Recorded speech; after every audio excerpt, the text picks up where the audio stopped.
I want to just end with 4 signs you've fallen asleep. Now, these 4 signs are not exhaustive by any means.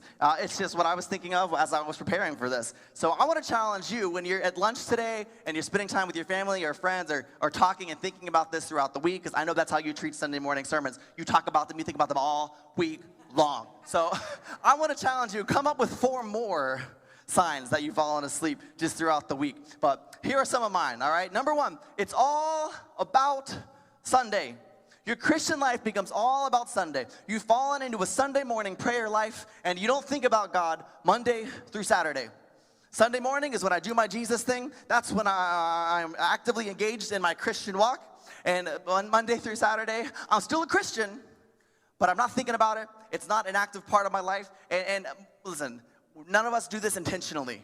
This isn't like I'm intentionally ignoring Jesus Monday through Saturday. But the reality is, if we pause and really reflect and evaluate, how is Jesus affecting my everyday life? It's so easy. It's so easy to slip into a season where we're not actively pursuing Jesus, or we're not even praying about anything. What are you praying for right now? That's a simple evaluation question. What am I believing God for? In what area of my life am I seeking His direction? Because here's a simple fact, right? If we're not seeking God's direction, how is He going to lead us? We make it harder for God to lead us. We're not praying and asking, Lord, direct me in this decision, in this situation that I'm dealing with. What am I supposed to do? How am I supposed to handle this? How am I supposed to approach this? When it becomes all about Sunday, it's a sign that we've possibly fallen asleep. And number 2, your mouth is shut. As a kid, I was only quiet for 2 reasons. 1, I was about to get in trouble. But that never happened because I was a good kid. But the real reason why, if as a kid, if my mouth is shut, I'm sleeping, for sure, I'm sleeping. Because when I was awake, I was either talking or singing or something, and not much has changed. I still pretty much am talking or singing if I'm awake. That's just real life, right? But I have energy some days, most days, not every day, but okay. But your mouth is shut. Simply put, if you haven't told anyone about Jesus lately, it's time to evaluate. Your wakefulness is sleep pouncing upon you. And listen, when I was a kid, especially when I was younger, a teenager, thinking about telling someone about Jesus gave me anxiety because I felt like I had to have a full-blown gospel presentation and be ready to lead them into an altar call right there on the spot. And I never felt prepared to do that, and so I was very slow to talk about Jesus. But now I recognize that it's not so formal as that, right? It's simply saying, this is what God is doing in my life. This is what God is speaking to me right now. This is what He has done for me. And being willing to share that. And I still believe it's true that what is important to you, you will end up talking about.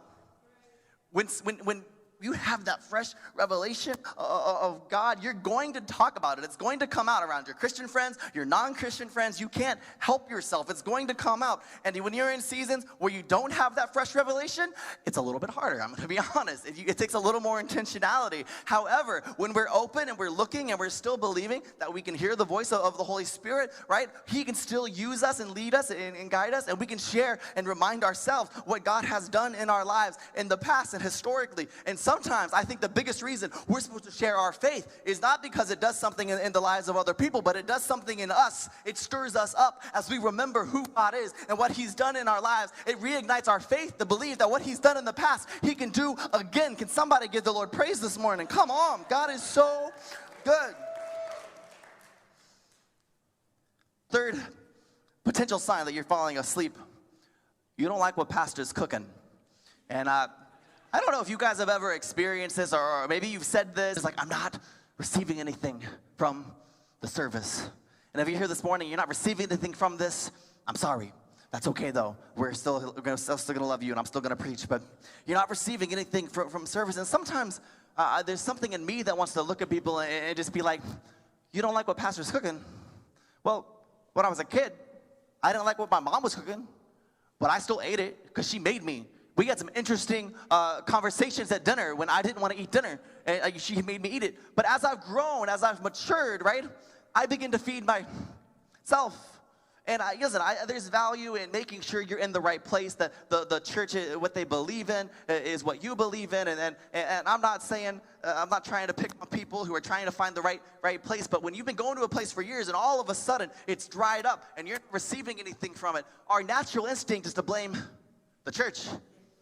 Well, pastor's not cooking anymore. I don't like it. I'm just not receiving from it. I'm not getting anything from it. But maybe we need to pause and consider, is God trying to mature you and lead you into a season where you can prepare better meals for yourself? And just one final thought on this is we need to remind ourselves sometimes that church isn't always about me. It's not always about what I can get. Sometimes it's about what I can give.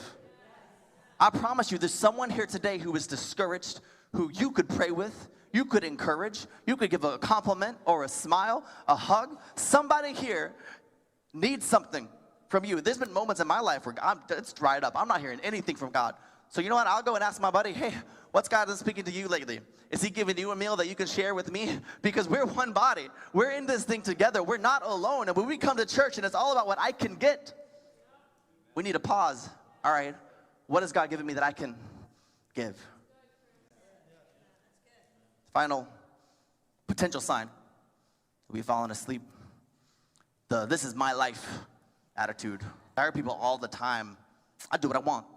They said all the time, and they were probably quoting something. I have no idea. If you know what they were quoting, come let me know, because I've been culturally uneducated for far too long, and I'd love to know what they're quoting. But we do have this mindset sometimes. This is my life. I'm going to live it how I want. I do what I want. Can you imagine if Jesus had a "this is my life" attitude in the Garden of Gethsemane? This is my life.